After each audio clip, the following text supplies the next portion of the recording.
Dr. Suprayitno, yang saya hormati Bapak Ibu Guru serta pendidik yang berkesempatan siang hari ini kita dapat berkumpul dalam acara diseminasi budaya positif. Perkenalkan, nama saya Suryaningsi dari SMP Negeri 2 Surabaya Jakarta, PGP Angkatan 10. Salam bahagia. Pada kesempatan siang hari ini, demi kita mendapatkan berkah, mari kita sama-sama berdoa sesuai dengan keyakinan masing-masing. Berdoa dimulai.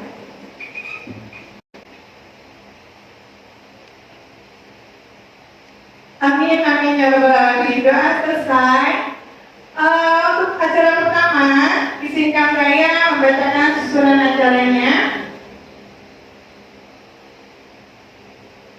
Kali ini pembukaan, pemahaman inti dan refleksi. Adapun acara pertama, mari kita sama-sama baca basmalah.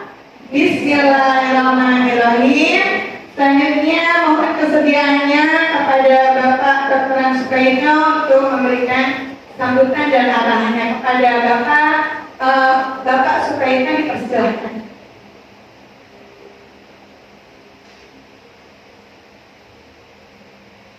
Terima kasih Bu Media. Salam guru berat dari SMP Negeri 2 Jakarta. Bismillahirrahmanirrahim. Assalamualaikum warahmatullahi wabarakatuh.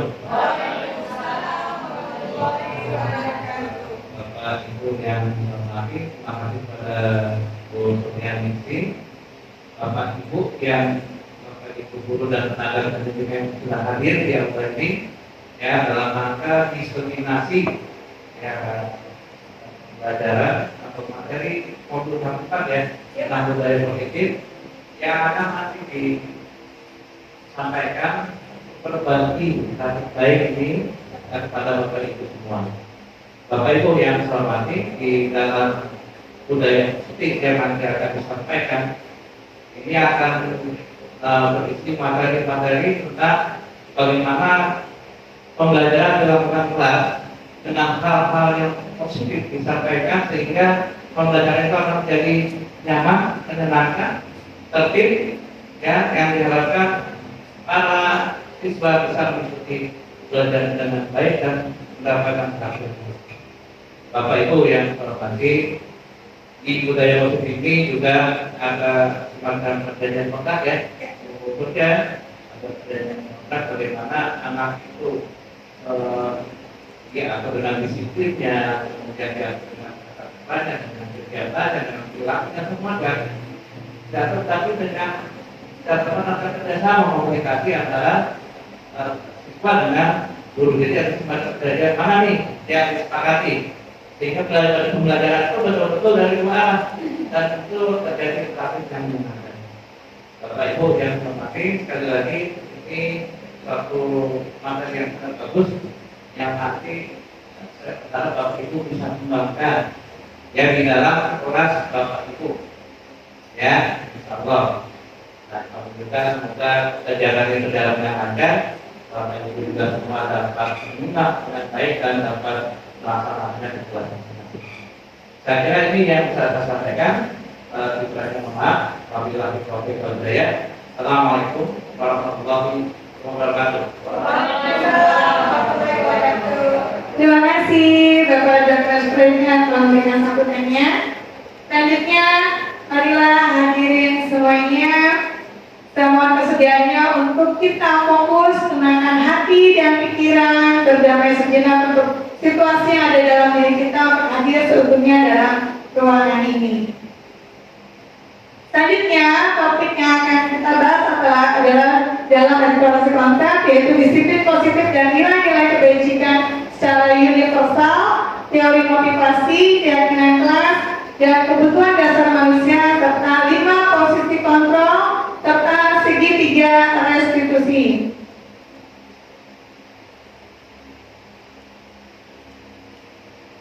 Apakah makna dari disiplin? Berdasarkan dari bahasa Latin atau disiplina yang artinya adalah belajar, makna asal dari kata ini berkonotasi dengan disiplin diri dari murid-murid menurut Socrates dan Plato. Disiplin diri membuat orang menggali potensinya menuju sebuah tujuan apa yang dia hargai.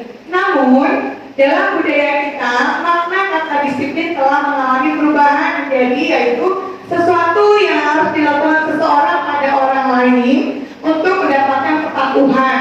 Nah, kecenderungan umum adalah menghubungkan kata disiplin ini dengan sebenarnya ketidaknyamanan, bukan dengan apa yang kita hargai atau pencapaian suatu tujuan mulia.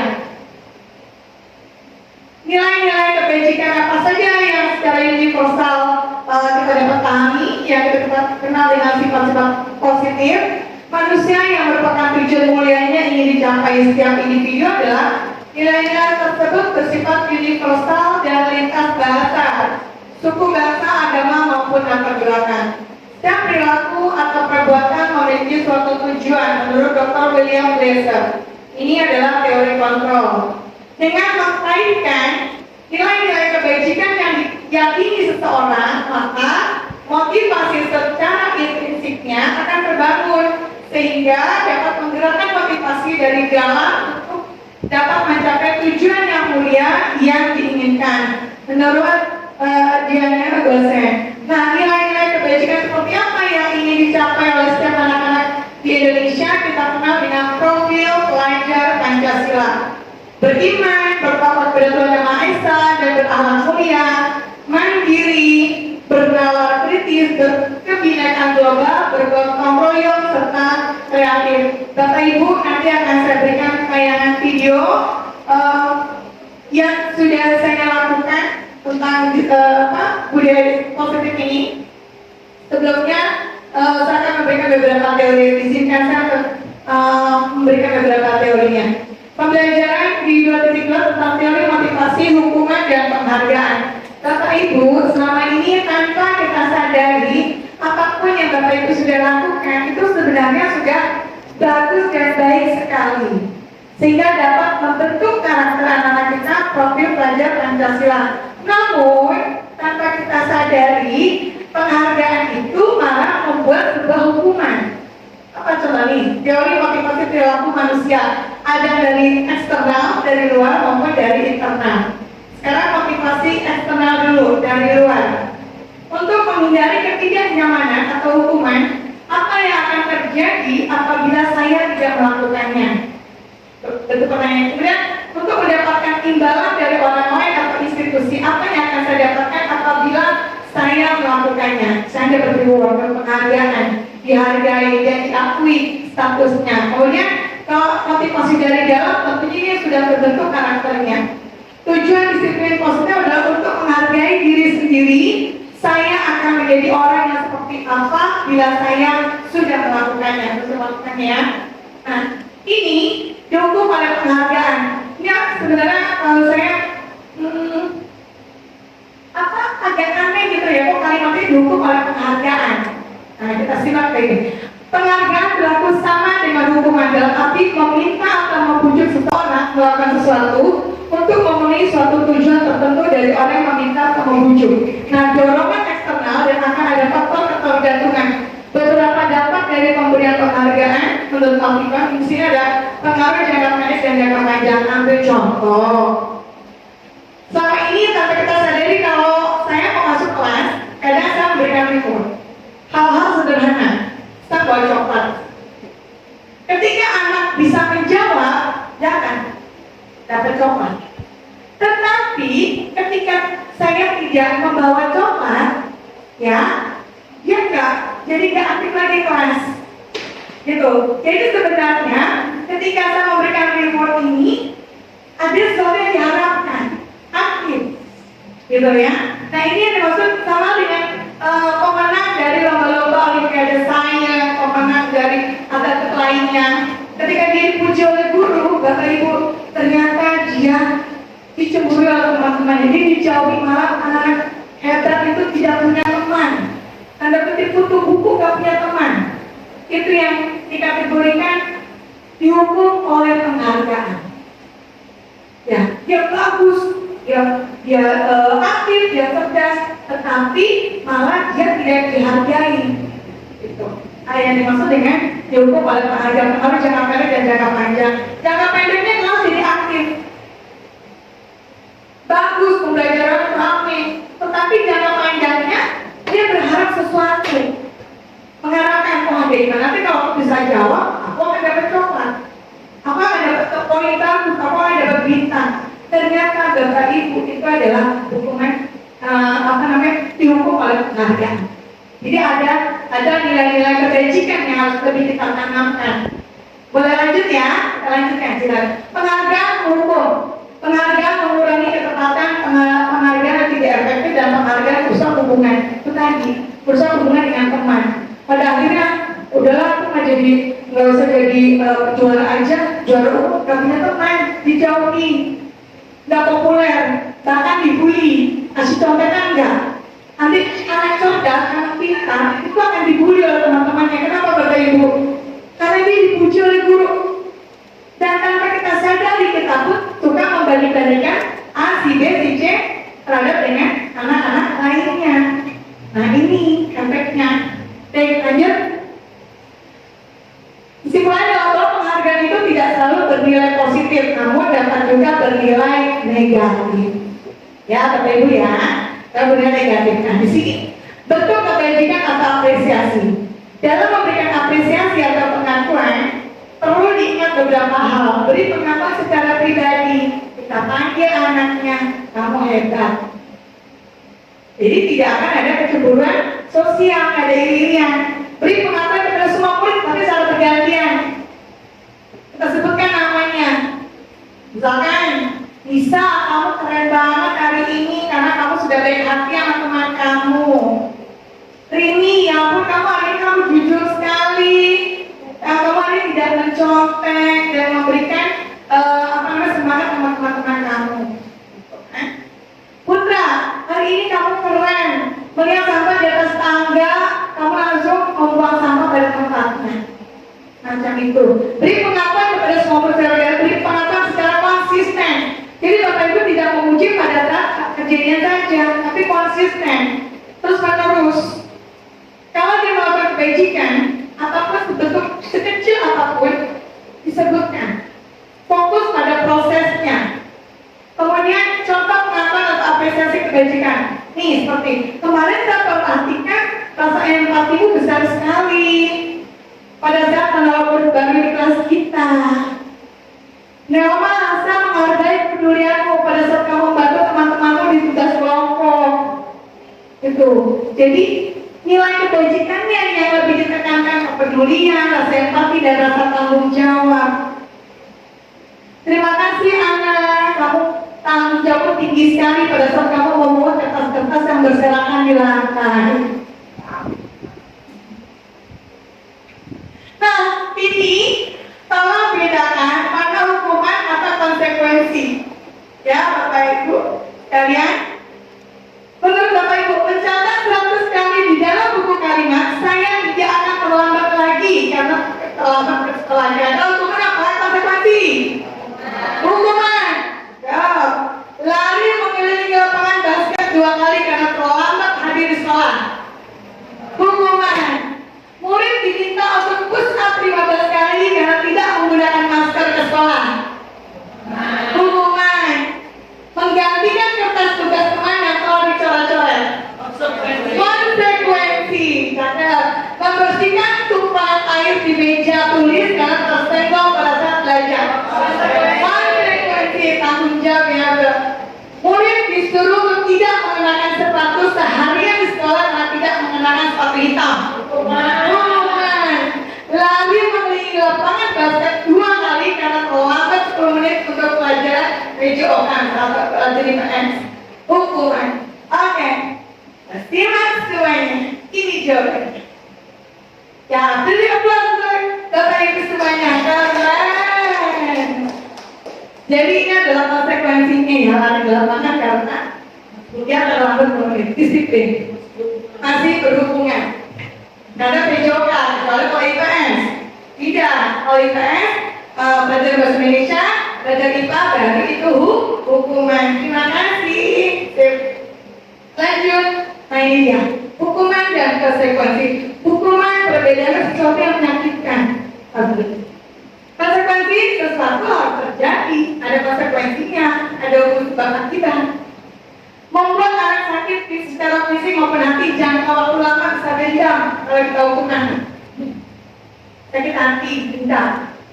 Anak membenci kedisiplinan, tetapi anak menghargai disiplin ketika ada konsekuensi. Kita jelaskan, beri pengertian bahwa perbuatanmu yang curhat-curhat tadi harus menggantikan hukum itu adalah konsekuensi. Maka dalam menghargai itu tadi, kita berikan pengertian bahwa salah apa yang dia buat dan dia harus menerima konsekuensinya. Mendorong anak menyakiti diri sendiri kalau itu adalah hukuman, ya. Tetapi kalau konsekuensi mendorong anak agar lebih mudah menyesuaikan diri, kita sampaikan.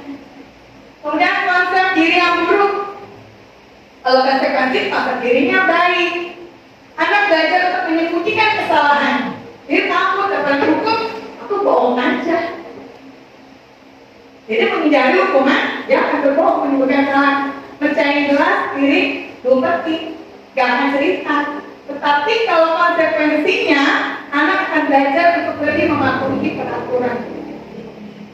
Kasih pengertian, marah, anak kalau itu marah, merasa dipermalukan dan merasa nggak dihargai. Tetapi kalau konsekuensi dia membuat tidak nyaman, biasanya hanya untuk sementara. Tempo, dan sementara saja. Selebihnya dia akan mengerti. Nah, di sini tanpa kita sadari sebelum saya mau belajar modul 1.4 ini, posisi saya tuh rata-rata di hukuman dan konsekuensi. Nah, sekarang ada pembedanya. Mau identitas yang gagal berawal dari ini, identitas gagal berawal dari hukuman, atau identitas sukses terbentuknya dari disiplin. Disiplin terbentuk lagi dengan cara apa? Pemberian konsekuensi dan restitusi. Pemberian disiplin serta konsekuensi restitusi itu adalah sesuatu yang terjadi. Kalau restitusi itu memberi sebuah pilihan, jadi anak bisa memilih. Nanti ada namanya segitiga restitusi. Kita fokus ke sini dulu. Kalau konsekuensi itu korban merasa bisa diabaikan, tapi kalau hukuman korban mendapatkan keadilan, kalau dia mendapat adil. Pada saat kejadian dia akan mendapatkan keadilan adil, tetapi ternyata dia tidak ada lawannya adalah merasa tidak berbuat adil.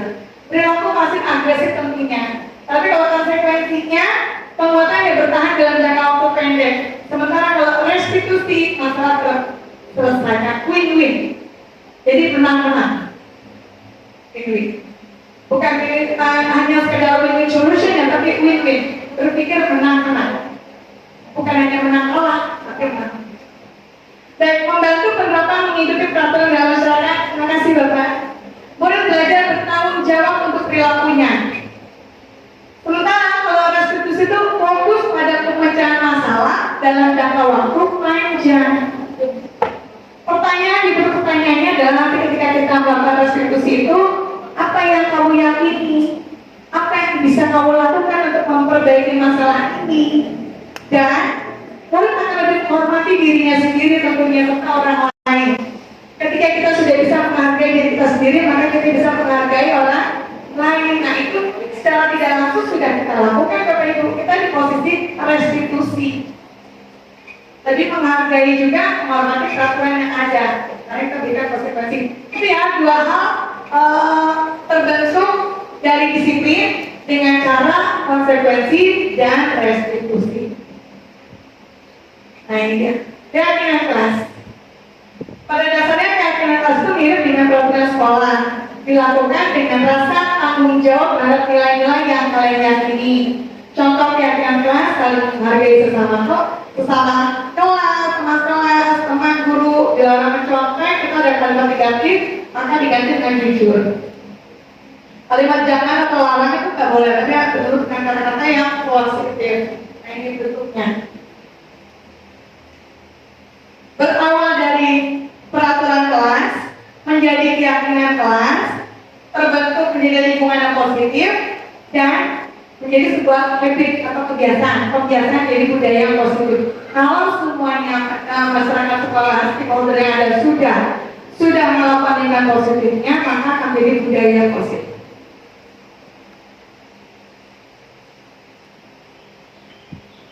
Baik Bapak Ibu, Nah, ini di sini ada pertanyaan. Pertanyaannya adalah selalu kembalikan buku ke tempatnya. Menurut Bapak Ibu keyakinan Masnya seperti apa?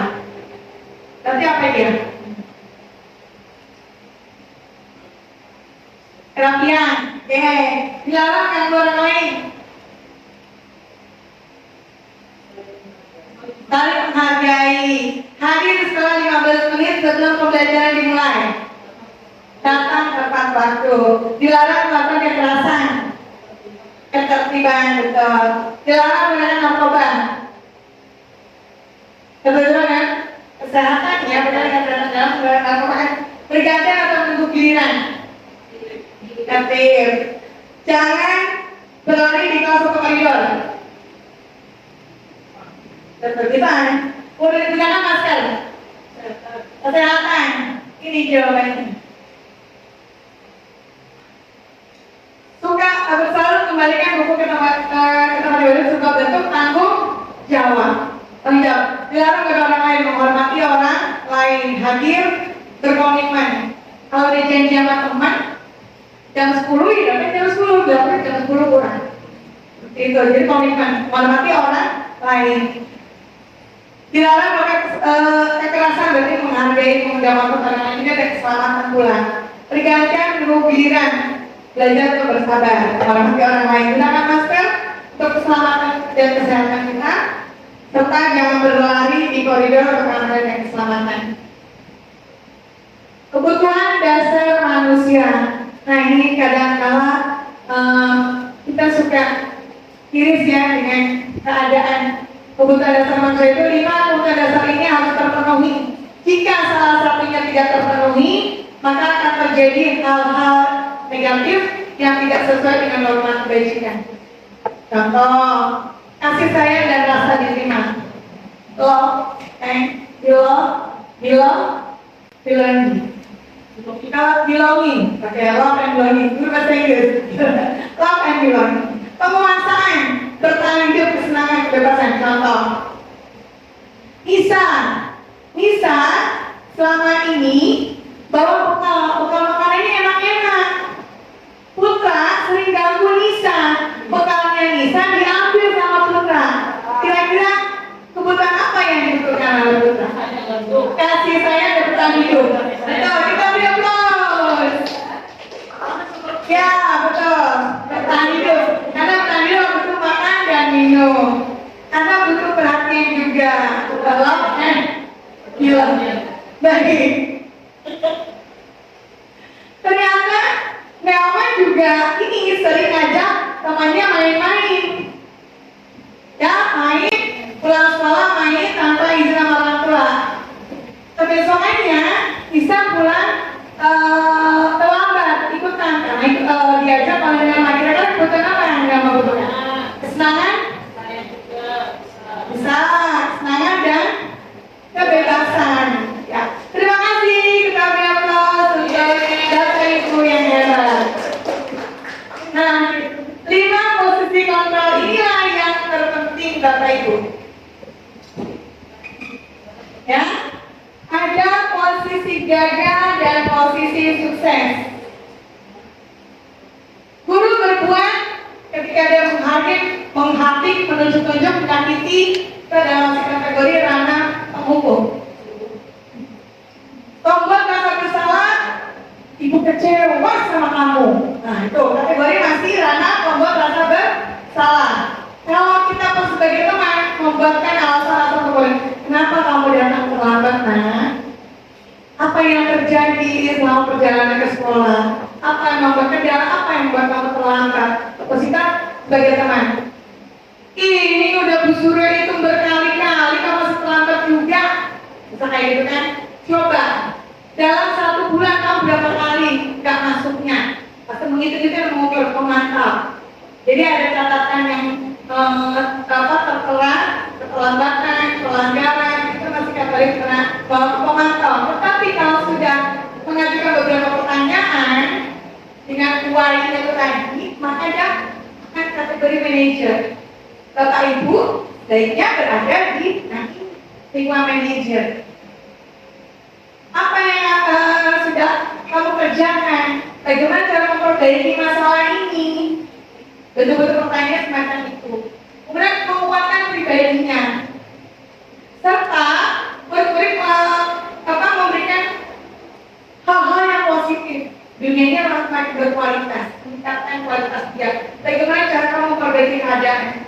Jika kamu yang tidak terlambat, apa yang harus kamu lakukan? Jadi dia biar bisa menyelesaikan masalahnya. Biar anak itu berpikir dengan sendirinya. Nah itu positif. Kemudian mengevaluasi diri, bagaimana cara memperbaikinya ya? Kalau kamu sering tidak menggunakan satu misalnya itu, tanya dulu alasannya apa. Kemudian biarkan dia punya kebebasan berpikir. Nah, pertanyaannya, saya kecewa sekali dengan kamu. Siapa mengatakan? Biasanya menghukum atau membuat rasa bersalah? Menghukum. Oke, kamu tidak pernah benar melakukannya. Membuat rasa bersalah. Ayolah, lakukan demi ibu, demi bapak, teman. Apakah kamu mau mendapatkan stiker bintang hari ini? Apa kamu mau mendapatkan coklat hari ini?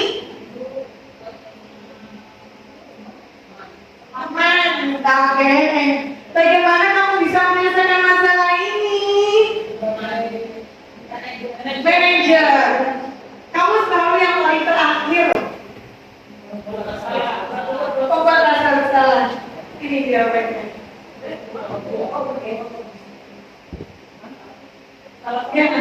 Iya. Ya kamu Bapak Ibu, kita sama-sama kok. Sama belajar. Jadi bagaimana kamu bisa menyelesaikan masalah ini? Berikan kebebasan anak-anak itu untuk berpikir. Dia mencari solusi yang kerjaan terbaiknya. Ketiga, restitusi. Restitusi adalah proses menciptakan kondisi bagi murid untuk memperbaiki kesalahan mereka, sehingga mereka bisa kembali pada kelompok mereka dengan karakter yang lebih kuat menurut dosen. Nah, ciri-ciri restitusi. Ciri-cirinya adalah bukan untuk menebus kesalahan, namun untuk belajar dari kesalahan, memperbaiki hubungan, tawaran, bukan paksaan, berikan pilihan, tapi menawarkan. Restitusi itu juga menuntut untuk melihat ke dalam diri, ke dalam si anak itu. Cara yang paling baik, fokus pada karakter, bukan tindak nanti karakter kamu pernah kalau jujur. Karakter kamu tanggung jawab. Jadi yang ditekankan intinya dulu karakternya. Nah, bukan tindakannya. Karakter dulu yang disebutkan. Begitu dia lihat sampah, berarti keren banget. Ternyata kamu bisa menjaga kebersihan lingkungan sekolah. Tepat. Fokus pada solusi dan mengembalikan murid yang berbuat salah pada kelompoknya. Ini dia yang namanya segitiga restitusi. Validasi kebutuhan. Kamu tentu punya alasan mengapa melakukan itu. Cara berpikirnya. Adakah cara lebih efektif untuk mendapatkan apa yang kamu butuhkan? Yuk kita validasi kebutuhan. Misalnya dalam videonya ini masuk kategori yang mana ya? Menstabilkan identitas. Seorang pasti pernah melakukan kesalahan. Nobody's perfect. Kan? Kamu adalah bukan satu-satunya pernah melakukan ini. Itu juga pernah kok melakukan saat itu. Kan? Jadi kita stabilkan dulu identitasnya. Setelah itu, baru kita menanyakan keyakinan. Menanyakan keyakinan yang nilai-nilai apa yang sudah kita sepakati. Mana yang kamu melanggar, kamu ingin jadi orang seperti apa, gitu kan? Nah, jadi itulah yang kita menanyakan keyakinan. Keyakinannya yang kita tanyakan, gitu. Nah, segitiga restitusi inilah. Nah, terus tadi kan identitas, contoh kalimatnya. Untuk membuat anak yang tadi itu merasa gagal, kita dapat berusaha menjadi positif. Ada gini, berbuat hal itu adalah hal yang manusiawi, nah.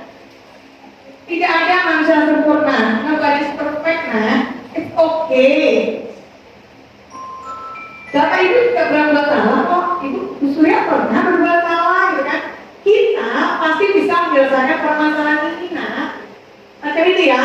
Kemudian Bu Surya juga tidak tertarik kok mencari tahu siapa yang benar dan siapa yang salah. Itu tidak menyalahkanmu. Siapa yang salah? Ayo kita sama-sama menyelesaikan masalah. Seperti itu, jadi mengecilkan masalah. Kalau kamu menyalahkan dirimu sendiri terus-menerus, gak akan selesai. Apa yang kamu bisa bersikap baik pada dirimu sendiri, jadi bersikap baiklah pada dirimu sendiri dulu. Gitu. Nah ini dia, validasi kebutuhan. Untuk memvalidasi kebutuhan, ya, kamu bisa saja kan melakukan hal yang lebih buruk, tapi kamu ternyata tidak melakukannya loh. Keren, gitu kan? Kamu pasti punya alasan mengapa kamu melakukannya. Begitu. Itu udah tahu enggak? Terus apa yang penting bagi kamu? Jadi kamu boleh kalau tetap berusaha menjaga sikap itu, tapi tambahkan sikap orang lain yang lebih bagus lagi, terima, gitu kan? Oke, kamu belajar dengan cara lain untuk mendapatkan yang kamu butuhkan tanpa harus mengukur, tanpa harus menyiksa teman atau membeli teman, kan? Perlu kasih saya apa kamu bisa melakukan yang lebih baik besok lagi, kayak gitu. Berikan kalimat-kalimat yang positif. Nah, sekarang menanyakan keyakinan. Nilai apa yang kamu yakini di kelas kita? Nilai-nilai universal apa yang udah kita sepakati bersama, gitu kan? Kelas yang ideal seperti apa sih yang kamu mau, gitu kan? Di pembelajaran awal saya membuat keyakinan kelas. Kamu ingin jadi anak seperti apa? Apa yang kamu rasakan ketika kamu melakukan itu? Kamu nyesel enggak, gitu kan? Nah, kamu akan jadi orang seperti apa, gitu? Apakah lebih bertanggung jawab atau tidak? Contohnya, pakar kelas, jaga kebersihan, bekerja sama, saling membantu dan berkolaborasi dengan teman. Jadi ketika mau ulangan, udah belajar bareng-bareng. Ketika mau ulangan nggak nonton, sebelum ulangan udah prepare, berkolaborasi dulu, nggak hadir tepat waktu di kelas, tidak menggunakan handphone, lebih fokus, tidak makan dan minum saat pembelajaran di kelas. Kadang guru lagi nerangin, ternyata sedang minum. Gitu ya, jadi Bapak Ibu kita lebih ke attitude-nya. Nah, ini juga kami guru dan murid sepakat untuk saling menyayangi. Sudah kayak itu hukuman diri kelas dan sebagainya. Kemudian batasi waktu untuk pengumpulan pembelajaran, jaga kebersihan kelas, aktif dalam pembelajaran dan tertib. Ketika mau menjawab, raise hand, angkat tangan. Sebelum mulai bicara, angkat tangan dulu. Maaf ibu, saya mau nanya. Gitu. Jadi ada kesepakatan kelas, nggak asal si A bicara, si B, si C bicara, semua kelas gaduh. Beri kesempatan. Kalau ada aturan berarti raise hand dulu. Kalau mau ngomong ya angkat tangan dulu. Ikut saya mau bicara. Atau enggak langsung bu, gitu. Ada izinnya. Atau kamar mandi juga gitu, nggak rombongan. Tiba-tiba keluar kamar mandi. Kemudian murid-murid yang selalu peduli dengan teman. Ternyata Titi nggak masuk kemana ya? Jadi ada rasa kangen, ada kepedulian, ada ketidakcuekan. Jadi peduli dengan teman, ada rasa sayang, dikangeni. Ih, teman-teman kita tengok yuk rumah Titi, itu kenapa ya? Yuk tengok yuk, gitu, maksudnya gitu. Ini ya. Nah ini Bapak Ibu, mappingnya kurang lebih seperti ini. Dan mapping 5 posisi kontrol, ada penghukum, ada pembuat rasa bersalah, ada teman, ada pemantau, ada manajer, dan segitiga ada eksekusi. Ini mapping. Ini berupa motivasi intrinsik yang dari dalam, nilai-nilai kebajikan universal dan keyakinan kelas, dan ini motivasi ekstrinsiknya dari luar. Maka disiplin belajar kontrol diri dengan menggali potensi kita agar tercapai tujuan mulia, yaitu sesuatu menjadi seseorang yang kita inginkan berdasarkan nilai-nilai yang kita hargai. Izinkan saya menayangkan video.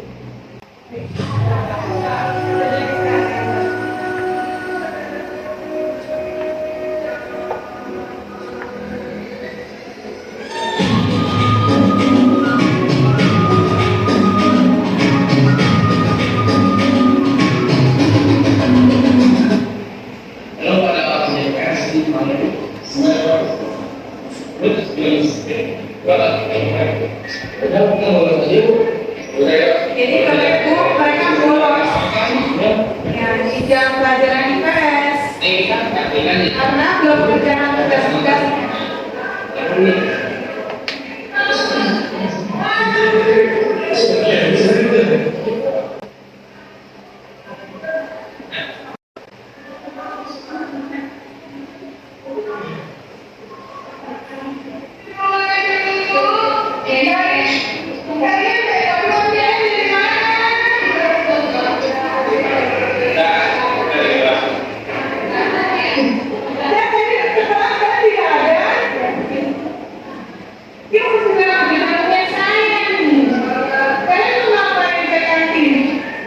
Jadi setelah dicek absennya, kenapa mereka ada di menjadi PS? Tadi kan mereka aktif, bukan tahu kan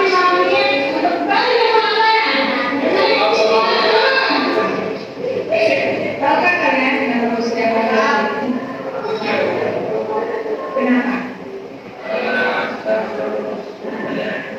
Kenapa mulut tidak ya?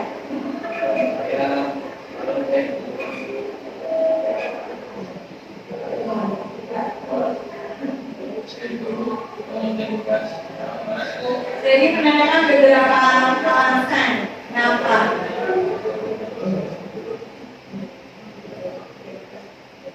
Jadi akan datang yang saya belum selesai.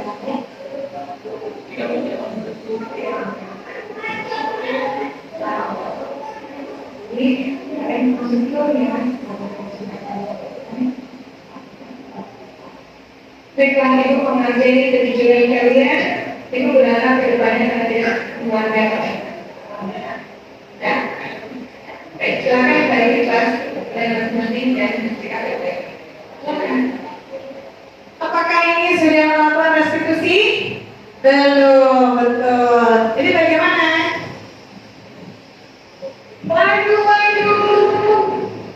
kalian dari mana ini? Satu dulu. Waduh, bisa-bisanya 2 per 3. Astagfirullahaladzim, kalian dari mana? Kita keluar dan apa dong lama? Coba kalian daftar di Bandung. Coba redaksi yang dari pulang. Coba mana kodenya? Mana kasih kodenya? Sudah dapat sekolah ya. Tapi di pulang ini kan nggak ngerti apa kodenya? Baiklah. Untuk menghargai dengan kalian, berharap kalian dapat lebih lagi. Bisa? Datang ke waktu ya. Untuk teman-teman yang ada pada Anda. Datang ke waktu ya. Kita ambil bentuknya dari sekolahnya ya. Kita coba. Baiklah. Terima kasih sekali dari kalian. Itu apa bedanya apa? Nanti kalian di sini. Baik. Silakan dari kalian sendiri. Terima kasih.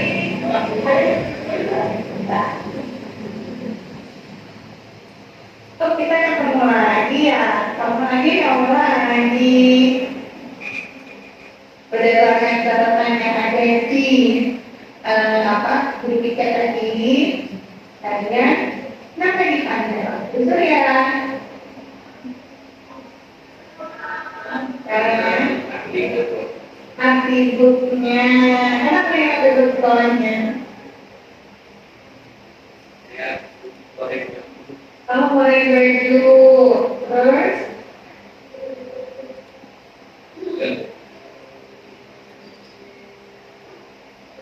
kalau sudah biasa sama tadi kenapa bisa hilang bersihnya?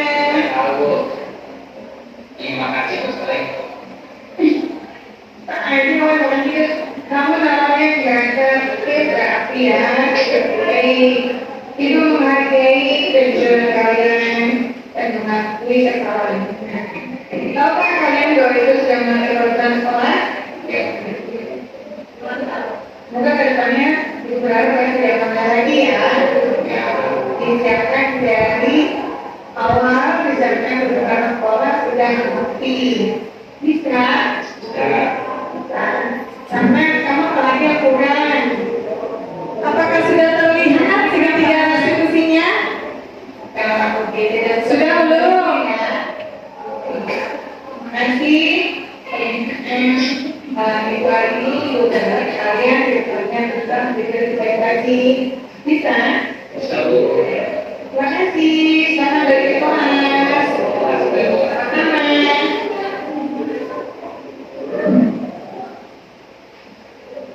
Assalamualaikum warahmatullahi wabarakatuh. Saya Aditya Abimanyu Nurwani dari kelas 9B.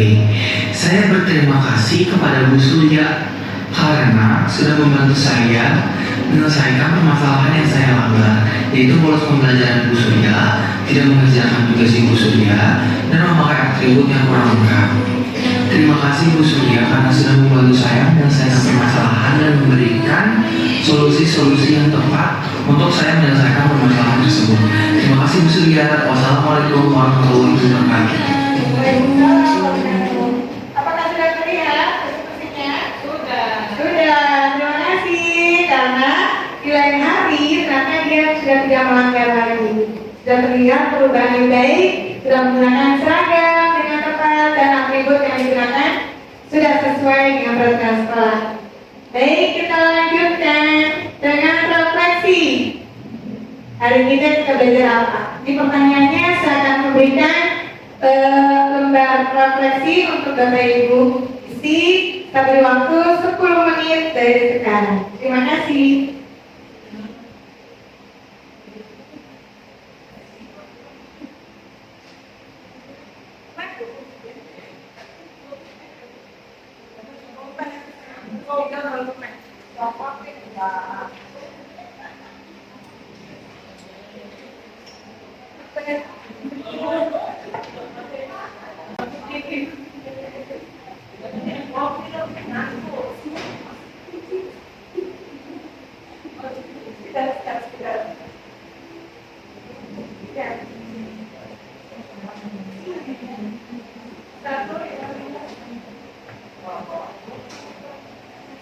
Tidak. Mewarna apa? Coklat. Selesai. Biru, coklat, ini orange. Ini coklat. Warna biru, hitam. Hijau.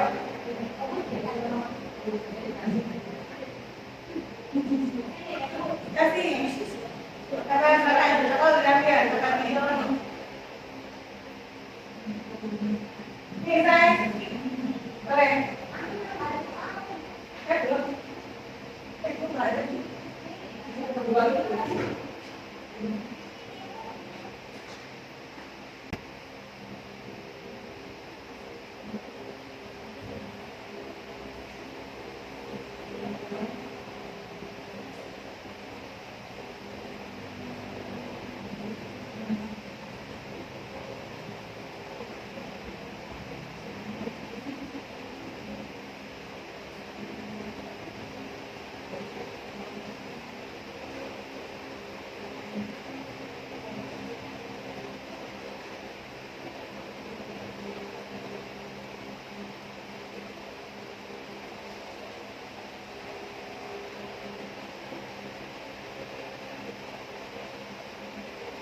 sehingga dapat beberapa hal dari kamu nangis sih. Aku nyampe harga apa-apa, foto doang. Ini foto doang.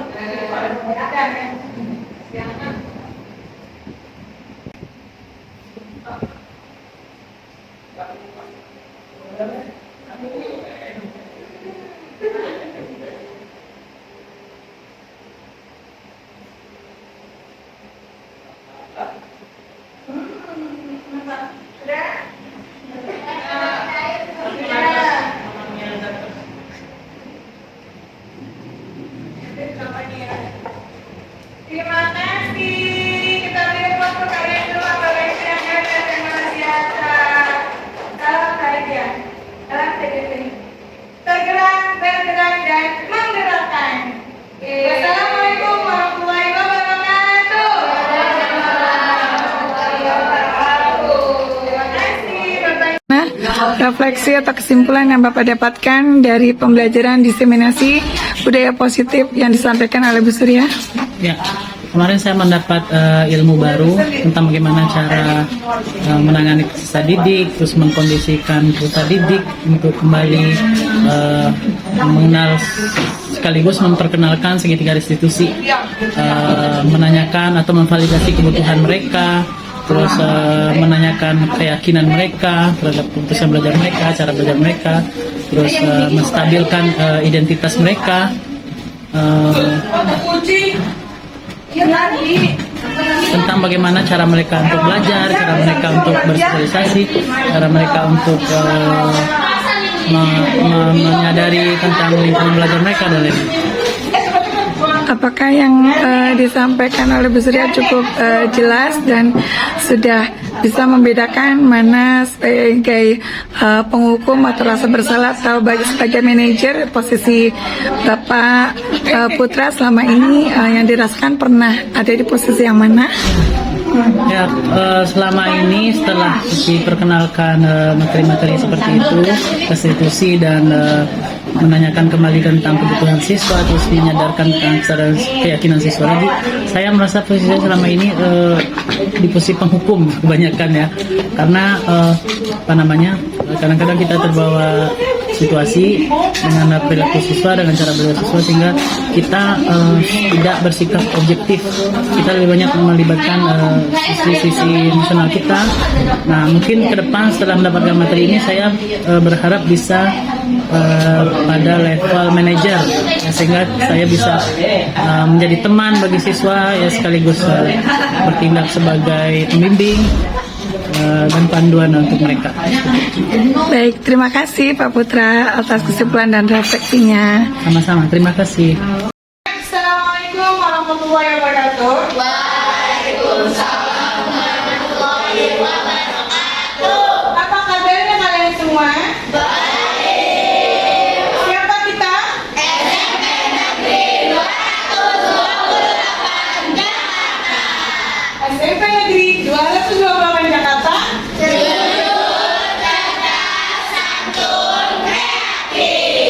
Kita beri aplaus untuk kalian semua. Baik, di siang hari ini saya ingin membuat kesepakatan kelas dengan kalian. Semuanya berisi kata-kata yang positif. Contoh, datang tepat waktu, ya. Jadi tidak menulis kata tidak, tidak boleh menulis kata-kata negatif. Semua bentuk positif sesuai dengan karakter kelas kita nanti. Bisa dipahami? Jangan menyontek. Berarti kalimat positifnya jujur, budayakan kejujuran, bisa. Itu boleh kalian tulis. Disiplin, berarti datang tepat waktu, bisa gitu kan? Bukan menulis yang jangan terlambat. Gitu ya, hindari kalimat jangan dan negatif lainnya. Tapi kita tuliskan kata-kata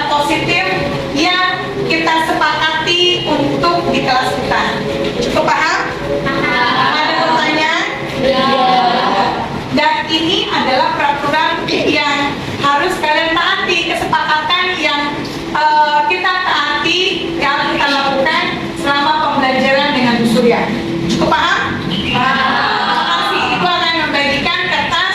Nanti kalau Ibu beri waktu 5 menit untuk dituliskan dan kita buat ikrarnya.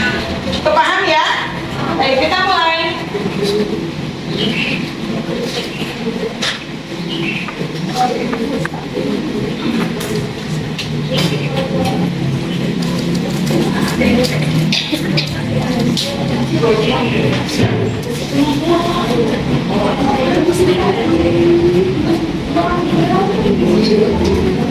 Boleh dibagikan teman-temannya? Boleh dibagikan dengan temannya? Semuanya kalau main jam boleh dibagikan dengan temannya. Sudah boleh beri. Boleh hijau. Hijau.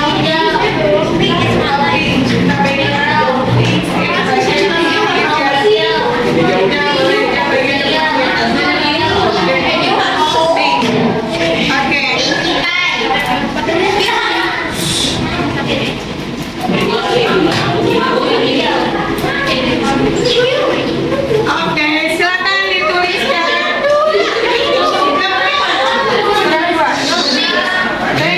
Boleh dituliskan, silakan buat kalimat positifnya.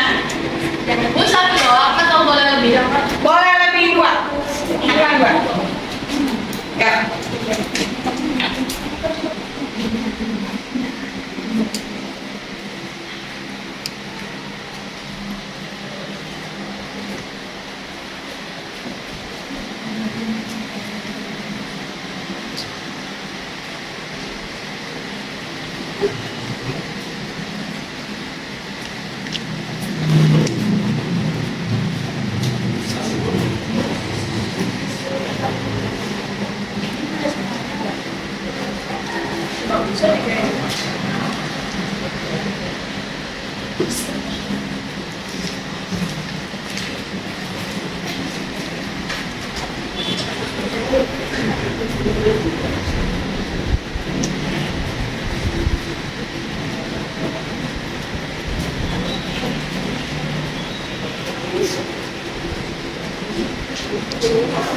Apakah sudah? Kalau sudah, silakan maju ke depan dari baca terlebih dahulu sebelah kanan, terus ditempelkan ke depan. Silakan. Ya, tempelin depan. Tempelkan di depan. Dan baca sebelah kanan. Oke. Boleh bebas, ya. Oke.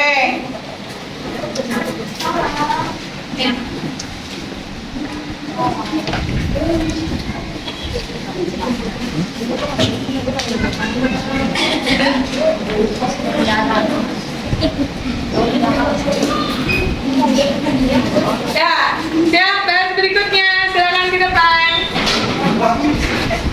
Tempelkan langsung. Oke, siap. Ambil posisi. Oke, siap. Baris berikutnya. Ya, silakan maju ke depan.